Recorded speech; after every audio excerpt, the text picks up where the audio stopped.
Ang huling lugar na pinuntahan namin ay ang Peixiang Hukongyuan or Peixiang Lake Park, kung saan may light exhibit na nakabase sa Disney's Alice in Wonderland. Ang exhibit dito ay ginaganap mula sa October 4 hanggat October 19. Ang park na ito ay napaka-relaxing at sobrang bagay siya para sa aktibidad ng mga parke tulad ng jogging, paglalakad, at pag-enjoy ng tahimik na oras.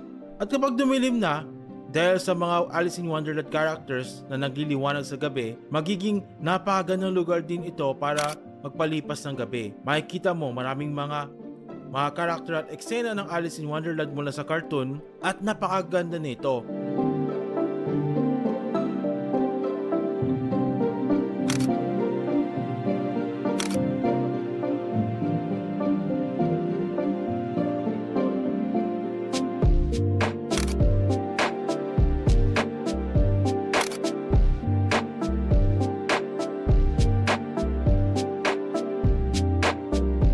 Para maranasan mo yung Alice in Wonderland na eksena, sobrang worth pumunta dito at ang pinakamaganda sa lahat, libre talaga ang entrance. So walang bayad at ma-enjoy mo pa. Gusto mo ba ang content namin?